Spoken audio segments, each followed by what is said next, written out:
네, 이번에 경제 라이브입니다. 경제 뉴스들을 깊지만 쉽게 전해드리겠습니다. 오늘은요, 허준영 서강대 경제학부 교수, 황용식 세종대 경영학부 교수 나오셨습니다. 어서 오세요.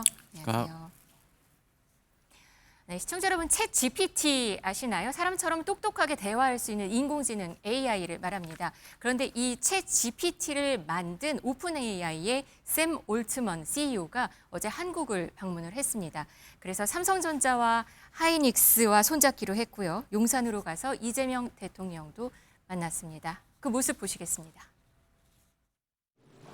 박수 한번 할까요? 환영합니다. Welcome. Thank you very much. 네, It's a 한번 뵙고 great honor. 싶었어요. I've always been looking forward to meeting you. Oh, thank you very much. Means 제가 to you. 챗 GPT의 유료 구독자입니다. I'm paid subscriber. 과거에 만화에서 보던 게 현실이 됐는데 아마 저는 인공지능 개발이 인류가 금속을 개발한 것과 거의 비슷한 엄청난 결과를 빚지 않을까 싶습니다. 아주 행복한 세상이 될 수 있도록 좀 더 많은 노력해 주시기 바랍니다. We very much will do that. 네, 그렇게 하기 위해서 노력 많이 하겠습니다. 네, 샘 올트먼 CEO와 이재명 대통령 만나서 한 이야기 들어보셨습니다. 이재명 대통령 한국과 AI 관련해서 같이 할 수 있는 일이 있어서 기쁘게 생각한다. 이런 얘기를 샘 올트먼 CEO가 말을 했습니다. 그러니까 한국과 오픈 AI가 어떤 전략적 동맹을 맺었다고 볼 수 있는 건가요? 그렇죠. 그래서 이제 그 오픈 AI의 이번에 이제 취지는 대한민국의 데이터 센터를 설립하는 겁니다. 그래서 이제 그 생성형 AI가 이제 많이 필요로 하는 이제 데이터를 실제로 이제 한국의 뭐 동남부, 서남부 지역에다 짓는 건데 이거에 대한 협의를 이제 들렸고 또 동시에 대통령도 예방한 걸로 알고 있습니다. 네, 오픈 AI가 왜 한국의 AI 데이터 센터를 짓는 것일까? 이거는 어떤 의미가 있을까요? 그러니까 아무래도 여러 가지 의미로 한국과 조금 같이 할 것이 많다라는 건데요. 첫 번째로는 오픈 AI에서 지금 출시한 챗 GPT 같은 경우에 뭐 활성 사용자 수라던가 아니면 유료 사용자 수 우리나라가 인구 대비 굉장히 많은 편이고요. 네, 뭐 그럼- 인구당으로는 1위래요. 인구당으로 제가 찾아보니까 네. 미국이 한 600만 명 정도고요. 네. 우리나라가 50만 명 정도인데 미국하고 우리하고 인구 차이가 한 6배 정도 나니까 네. 그러면 아마 2위인 것 같긴 하지만 아시아 태평양에선 1위가 확실한 것 같고요. 네. 그리고 시장도 굉장히 지금 빨리 성장하고 있습니다. 작년 대비 올해 사용자 수가 뭐 챗 GPT가 4.5배가 증가한 그런 상황이고요. 그래서 네. 아무래도 이런 AI 사용자가 많다 보니까 이거 처리하려면 데이터 센터가 많이 필요하다. 이게 하나고요. 두 번째로는 오픈 AI에서 지금 스타게이트라고 하는 미국 내에 데이터 센터들을 아주 많이 짓는 그런 어떤 프로젝트를 하고 있는데 네. 여기 굉장히 중요한 게 메모리 반도체거든요. 그래서 메모리 반도체를 잘하는 나라가 어디지? 또 우연치 않게 한국입니다. 그런 측면에서는 한국과 같이 할 것이 많다. 이런 상황으로 보여집니다. 한국과 같이 할 게 많다. 그런데 지난 6월에는 아마존 웹서비스가 울산의 SK와 함께 7조 원을 투자해서 AI 데이터 센터를 짓기로 했었고요. 어제 대통령실은 구글과도 협력 중이다라고 얘기를 했습니다. 세계적인 빅테크 기업들이 우리나라에 노크 중이다 이렇게 볼 수 있을까요? 그렇죠. 그러니까 우리나라가 이제 반도체 강국이지 않습니까? 그렇기 때문에 지금 우리가 아는 뭐 메모리 반도체라든지 뭐 낸드 플래시라든지 이런 것들도 물론 우리가 잘하지만은 무엇보다도 이제 이 AI 반도체에 필요한 이제 HBM이라고 하죠. 이 HBM을 실제로 생산할 수 있는 여러 국가가 많지 않습니다. 그래서 우리나라 같은 경우는 이제 SK 하이닉스와 삼성이 전체 HBM 생산량의 한 80%를 차지하기 때문에 결국에는 전 세계 이 AI 개발 기업들, 빅테크 기업들이 우리나라에 주목을 할 수밖에 없고 또 실제로 이제 아까 교수님께서 말씀하신 데이터 센터의 기준으로 봤을 때 이제 웨이퍼 생산량 월 기준으로 한 90만 장이 필요하다고 해요. 그 정도의 생산 역량을 가진 국가가 얼마나 되겠습니까? 바로 대한민국이 이런 AI 반도체 허브가 될 가능성이 매우 높다고 생각합니다. 어제 이 대통령을 접견한 자리에는 이재용 삼성전자 회장과 최태원 SK그룹 회장도 같이 있었습니다. 삼성전자, SK 하이닉스, 오픈 AI 모두 손을 잡았는데요. 이재용 회장과 최태원 회장의 목소리 한번 들어보시겠습니다. 삼성은 앞으로도 국가적 비전에 적극 동참하겠습니다. 대통령님께서 유엔 총회에서 말씀하신 대로 모두를 위한 AI의 비전이 국제사회의 뉴노멀로 자리 잡을 수 있도록 저희도 최선을 다하겠습니다. 저희도 AI 3대 강국을 위해서 SK가 할 수 있는 많은 일들을 꾸준히 이렇게 가도록 하겠습니다. 저희가 AI 3대 강국으로 계속 거듭나게 되기를 기대합니다. 이 예방하기 바로 이 접견 있기 바로 전에 삼성전자와 SK 하이닉스와 샘 올트만 오픈 AI는 서로 또 전략적 제휴를 맺었다고 들리고 있습니다. 먼저 얘기 드린 게 세계 최대 AI 데이터 센터 프로젝트, 이름을 스타게이트라고 하는데요. 여기에 핵심 파트너로 합류하기로 했다고요. 네, 아까 말씀드린 것처럼 미국 내에서 지금 AI 사용자가 굉장히 많고 AI 사용자가 많다 보니까 이 AI 데이터 처리하는 데이터 센터가 굉장히 중요합니다.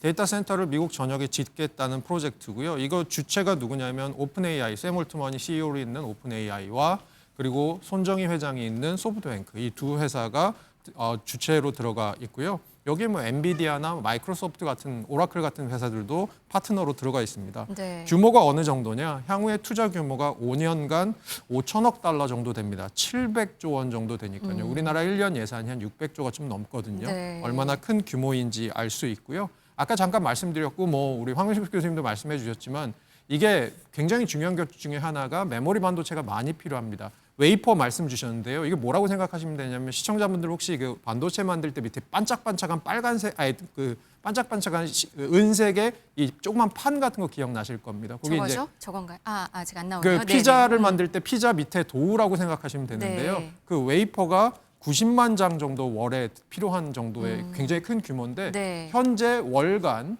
전 세계의 이 웨이퍼 생산량이 한 150만 장 정도 된다고 합니다. 그러니까 향후에 이 스타게이트 프로젝트로 인해서 필요한 D램 반도체 양이 어느 정도일지 아마 짐작이 되실 것 같습니다. 그러니까 여기에 AI 관련 반도체를 공급을 하게 되는 거죠. 이 두 회사가. 네, 쉽게 맞습니다. 말하면. 네, 맞습니다. 근데 이 얘기 금액까지도 얘기가 나오는데 100조 원 정도가 될 것이다. 이 얘기도 전망이 나오거든요. 그런가요? 네, 이거를 그러니까 어떻게 가정을 하냐면 아무래도 그 AI용 데이터 센터이다 보니까 여기 들어가는 반도체가 아까 교수님 말씀해 주신 것처럼 HBM이라고 하는 고사양 반도체입니다. 이 고사양 반도체로 만약에 이 필요한 물량을 다 공급하게 되면 그러니까 SK 하이닉스에서 월간 한 최대 90만 장 정도 공급을 하게 되면 월 매출이 약 10조 원 정도 나옵니다. 월 매출이 10조 원이요? 10조 원이요. 그러니까 네. 10조 원 곱하기 12를 해보면 연간 매출이 한 120조 정도 나올 것 같다라는 네. 그렇게 계산이 아마 될 수 있을 것 같습니다. 기회일 것 같은데 SK와 삼성전자는 그러면 어떤 영향을 같이 받는 거? 같은 걸 공급을 하게 되는 걸까요? 그렇죠. 그러니까 삼성이 아마 한 그 HBM 아까 말씀하신 그 반도체 한 전체 물량의 25% 마켓 셰어를 갖고 있거든요. 네. 점유율을 갖고 있기 때문에 삼성이 이제 이 AI 생태계 안에 이제 동참할 수 있는 것이고, 제가 여기서 좀 관심 있게 본 게 하나가 이제 이번에 아까 말씀드렸던 데이터 센터 부분인데요. 네. 삼성이 지금 추진하는 게 이제 수상 데이터 센터라고 합니다. 그래서 이 수상 데이터 센터가 이제 오픈 AI가 지금 추진하는 스타게이트 프로젝트하고 관련돼 있는데, 실제로 이게 이제 그 이러한 그 데이터 센터를 바다 위에다 짓는 거죠. 수상 데이터 네, 센터요. 수상이요. 네네.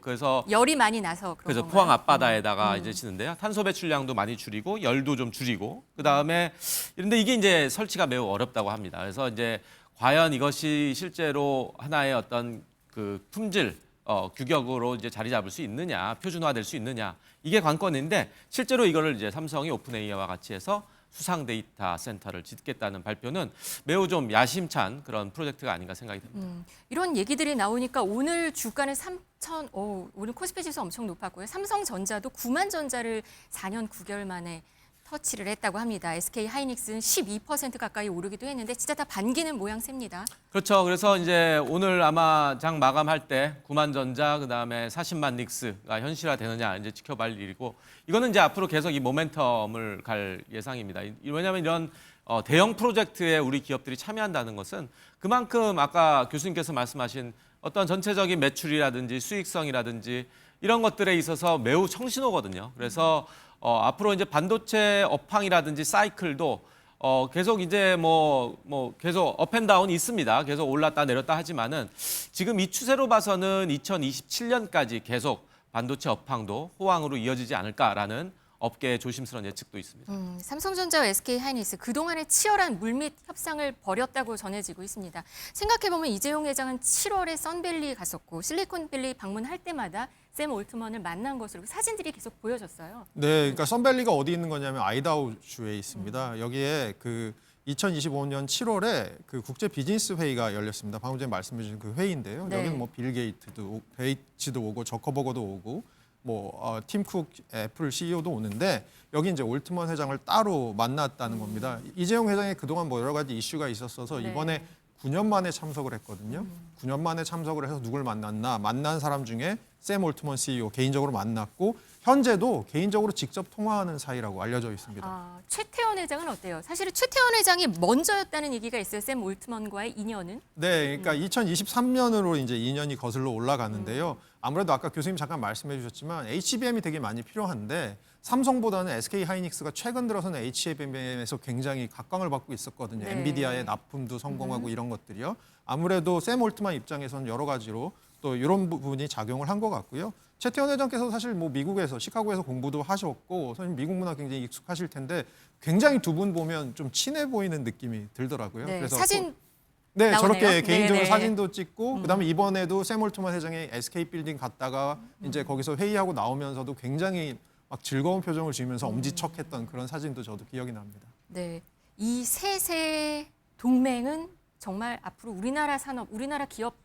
주가에 이렇게 영향을 주는 거 보니까 산업 발전에 큰 영향이 있긴 있겠어요. 네, 최근 들어서 이제 반도체 산업에서 좀 좋은 소식이 뭐였냐면 우리나라 올 초에 경제 성장률이 굉장히 안 좋을 거다라고 생각을 할 때 그나마 상반기에 반도체 수출이 좋았거든요. 네. 반도체 수출이 좋은 거는 금액, 물량 뭐가 좋았냐? 둘 다 좋았습니다. 근데 금액이 좋았다는 건 최근에 메모리 반도체 가격이 굉장히 올라오고 있어요. 이 좋은 상황에서 추가적으로 호재 이런 뉴스가 있었던 게 굉장히 좋은 것 같고요. 그다음에 삼성 같은 경우는 사실 최근 들어서 엔비디아 납품이 계속 이제 퀄 테스트만 되고 납품 소식이 없었잖아요. 네. 그래서 삼성이 본격적으로 HBM 쪽에 이 생태계로 들어올 수 있냐 없냐에 좀 기로에 서 있었던 것 같은데 어떻게 보면 그런 측면에서도 굉장히 좋은 소식 아닐까 보고 있습니다. 네, 이재명 대통령 이번 AI 협력을 위해서 반도체나 뭐 조선에 투자할 때 금산 분리 완화를 검토한다. 이런 시사가 있었습니다. 네, 맞습니다. 그래서 이번에 정말 이번 그 AI 오픈 AI 이제 얼트만과의 회동에서 좀 주목을 끌었던 부분이 금산분리 완화죠. 이게 거의 1982년도부터 되어 왔던 걸로 알고 있습니다. 그래서 산업자본하고 금융자본을 분리하는 어떤 규제죠. 그래서 대기업 집단이 금융회사를 지배하지 못하게 하고 또 편법 승계를 좀 막기 위한 어떤 제도인데 그 부분을 이번에 대통령께서 그 말씀해 주셨어요. 그래서 이거를 좀 완화할 것이 이제 왜 그런가를 어떤 배경 설명을 하면은 실제로 이제 우리 빅테크 기업들, 우리로 말하면 이제 삼성전자나 하이닉스가 실제로 어떤 투자를 하는 데 있어서 또 출자를 하거나 이런 데 있어서의 어떤 대규모 투자에 어려움이 좀 있다. 그렇기 때문에 실제로 이제 기업형 벤처 캐피털 라든지 그걸 CVC라고 하는데 이거에 대한 어떤 규제를 완화해 달라고 하든지 아니면 또 실제로 대기업이 주도하는 어떤 기업 펀드 운용이라든지 이런 것들은 이제 40% 정도로 좀 제한되어 있거든요.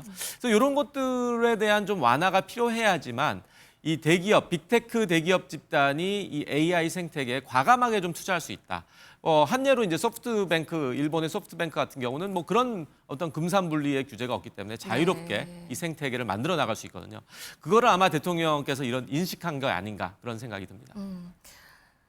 한미 AI 동맹은 더 한층 강화될 것으로 보이는데요. 지금 삼성전자나 하이닉스 같은 경우는 오늘 당장 주가가 말을 해주고 있는데 국내 AI 특수를 누릴 곳, 이곳들 말고 또 뭐가 있을까요?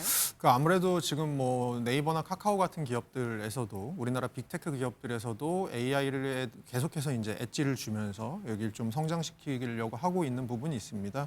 그런 부분도 있을 수 있고요. 그리고 AI 데이터 센터 같은 것들을 지을 때 우리나라의 건설업체들이 얼마나 들어갈 수 있을지도 아직은 미정이긴 하지만 네. 그런 부분들에 대해서도 또 연결이 있을 수 있고요.